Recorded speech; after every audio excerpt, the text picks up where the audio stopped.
This case took place in Mexico. Maria Trinidad Ramirez Poblano was born in 1926 in the city of Tecate in northern Mexico. Maria Trinidad only completed elementary school because she had to start working at an early age. She married young and soon became the mother of a little girl. Maria Trinidad named her daughter Maria Elena. For more children followed, 3 boys named Pedro, Mario, and Guillermo, and another girl named Rina. Maria was used to hard work and did whatever was necessary to provide for her family.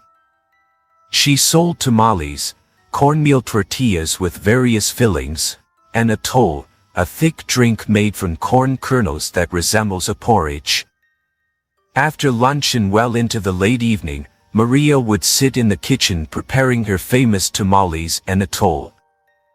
She usually prepared at least 200 servings and left the house early the next day to sell them. Maria, or La Tamalera, as her customers affectionately called her, had her own wooden cart to transport her goods. She usually stood near a bakery in one of the city's popular neighborhoods. After some time, Maria divorced her husband when she found out that he had repeatedly cheated on her. From then on, the responsibility for feeding her children fell entirely on his shoulders. Shortly after the divorce, Maria met a man named Pablo Diaz Ramirez, the owner of the barbershop where she would occasionally take her children. One day, the man spoke to Maria and asked if she knew anyone who could do his laundry. Without hesitation, Maria offered to help and gave Pablo her address so he could bring her whatever needed washing. For almost 2 months, the working relationship gradually developed into a friendship, and Maria washed and ironed for him more and more often. In 1968, after a few months of friendship, Pablo decided to take the initiative and began courting Maria. At that time, he was not the only one showing interest in the 42-year-old woman. Another man named Jesus Avel Nunez had been buying as many tamales from her as possible for a long time. At some point, Jesus found the courage to propose to Maria, but to his misfortune, she was already in love with Pablo. Maria was not put off by Pablo Diaz's dark past. Before long, Maria and her 4 underage children moved into Pablo's house. At first, everything went well. Maria continued selling her food, and Pablo worked in a barbershop. After some time, however, Pablo began working less and spending more time at home. Eventually, he spent all day lying on the sofa. During that time, Maria continued to work hard to support her family. Pablo took most of Maria's money and used it at his discretion, leaving her only enough to cover family expenses and the ingredients for her meals. It seemed that Pablo's dark side was becoming more and more apparent. Pablo had multiple previous convictions and had served several prison sentences. In 1937, he beat up a man and went to prison for it. 6 years after this incident, in 1943, he was in prison again, this time for raping and beating a young woman. At the time of these events, Pablo was 50 years old and lived under various first and last names, often changing his identity.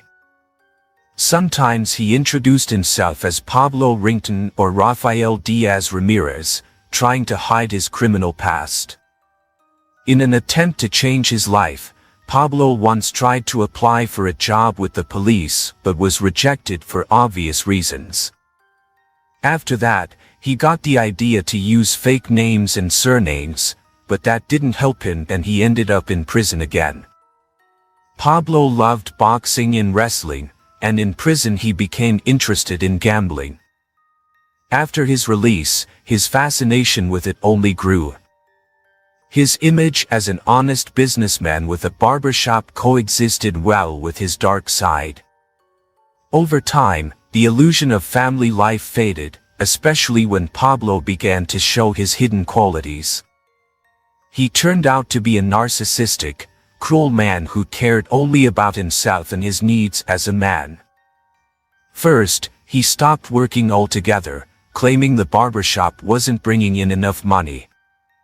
Then Pablo lived off Maria, taking advantage of her earnings. After all that, he began to abuse the children. In other words, the situation in the house worsened day by day. Moreover, Pablo had full control over the proceeds from Maria's sales. All the money went to him.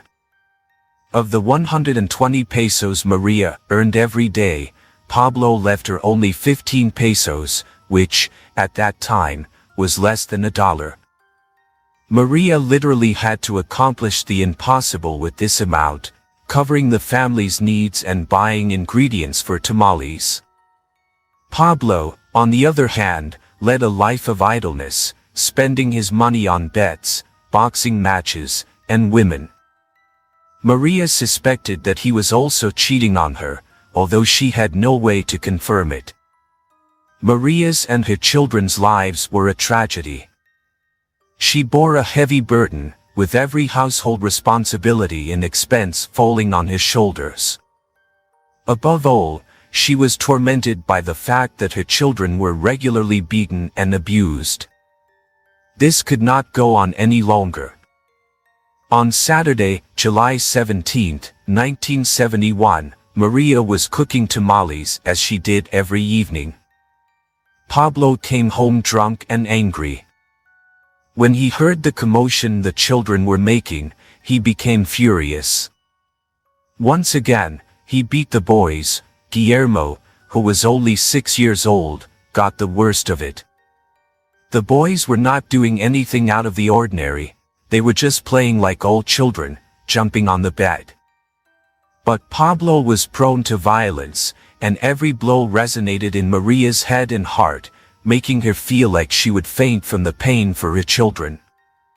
She wanted to intervene, but she knew it would only make things worse. She had no choice but to pray it would be over soon.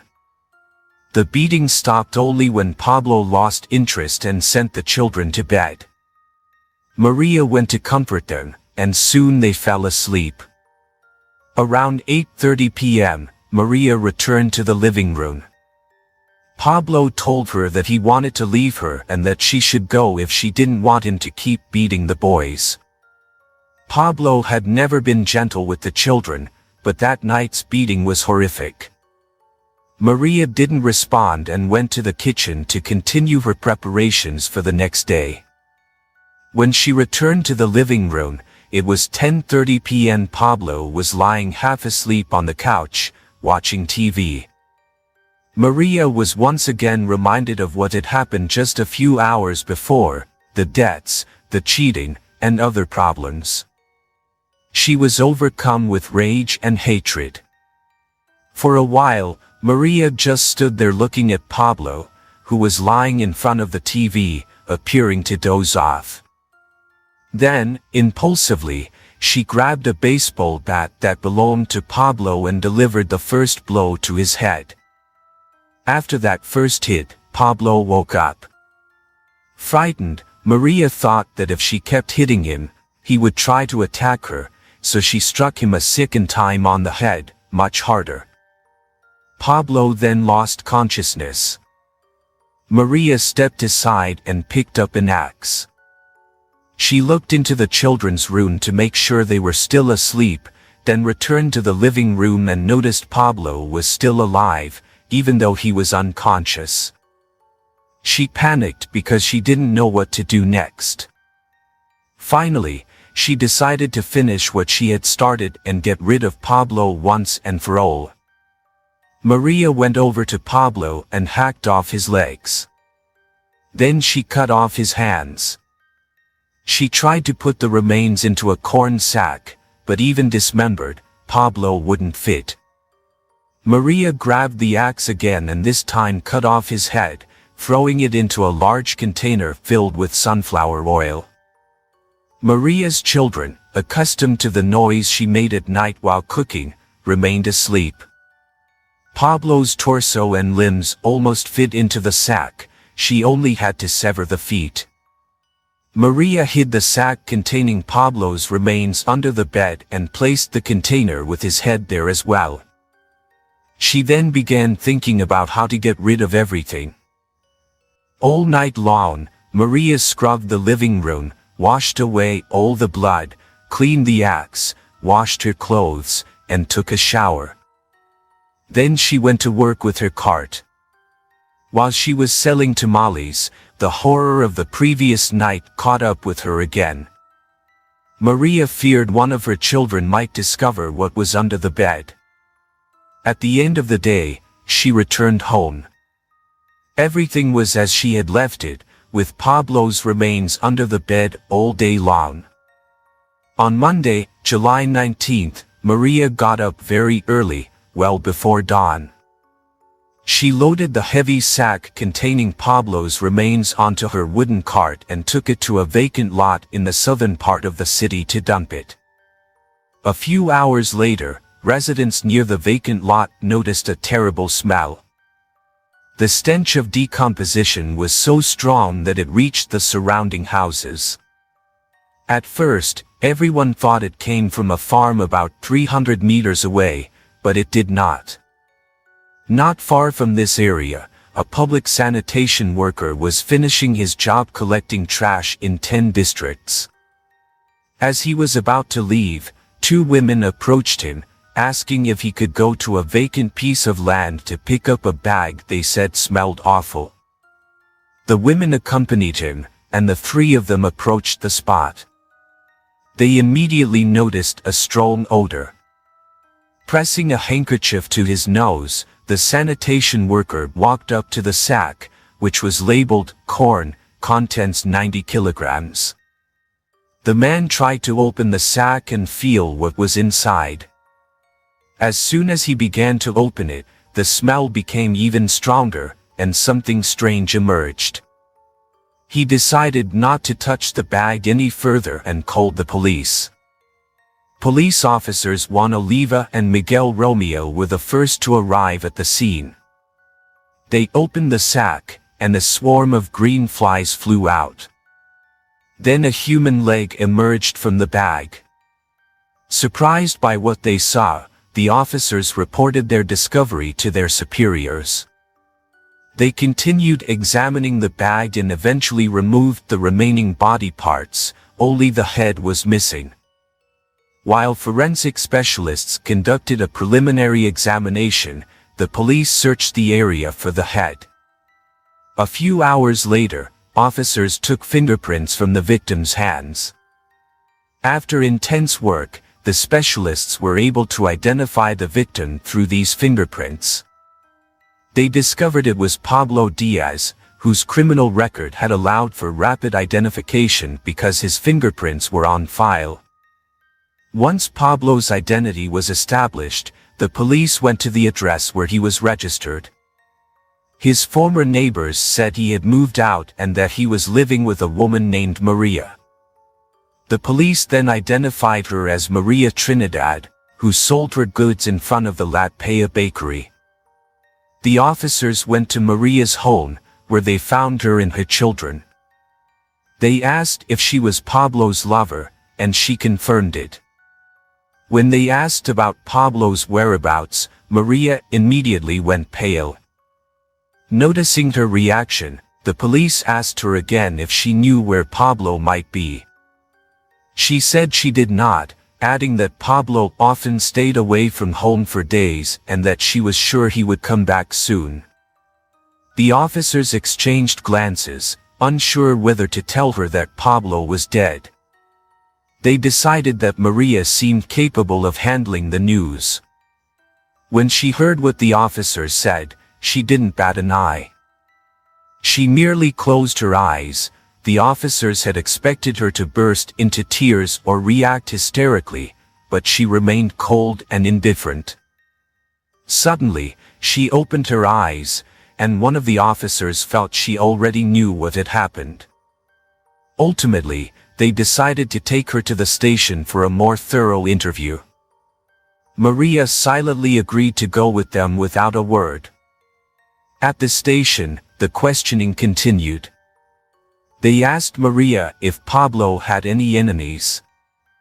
Without hesitating, she said yes and added that Pablo had been very irritable in recent weeks and that someone had threatened him. The police asked if she knew the names of those who threatened him. She said she did not.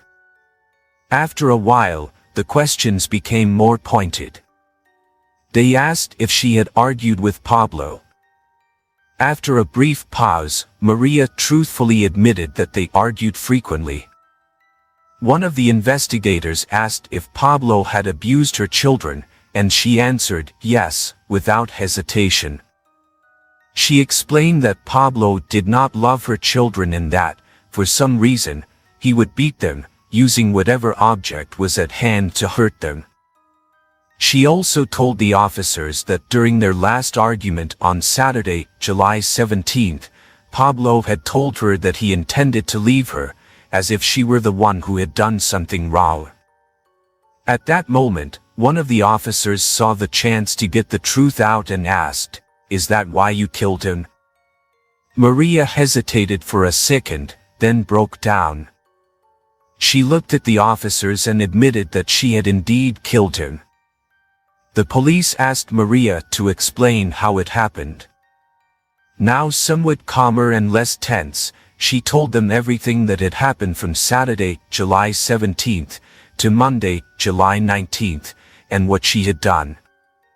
At several points in her story, she stopped speaking, cried, expressed remorse, but then continued and answered the investigators' questions. During the interrogation, it emerged that Maria suspected Pablo of having tried to assault her youngest daughter, Rena, who was only 10 years old. After the interview, the police searched the house where Maria and Pablo had lived.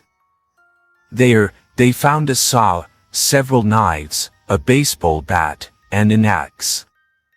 They also found Pablo's head in a container of sunflower oil under the bed. According to the investigators, it would not have been easy to dismember the man's body and dispose of it unnoticed, leading them to suspect that Maria might have had at least one accomplice. They focused on Maria's son Pedro, who was 17 at the time and had worked part-time at a butcher shop. The police believed the boy might have helped his mother dismember his stepfather. They also suspected Maria's son-in-law, who was married to her eldest daughter. Maria denied these theories from the start, saying she had acted alone the entire time. Nevertheless, the police employed every possible method to force a confession from either her teenage son or her son-in-law, but neither confirmed the suspicion. Some time after these horrific events, the trial took place. The prosecutor demanded a prison sentence of up to 40 years for Maria, citing aggravating circumstances and malice. Maria was ultimately found guilty of aggravated murder, concealment, and desecration of a corpse. After reviewing the case, the judge sentenced her to 40 years in prison. Maria said she was remorseful. During the trial, she stated she had killed Pablo because he mistreated her children. Maria Trinidad was released after serving 20 years. She spent the first part of her sentence in the women's prison in Pan, and 4 years after her release, she disappeared. Thank you for watching, and take care of yourselves.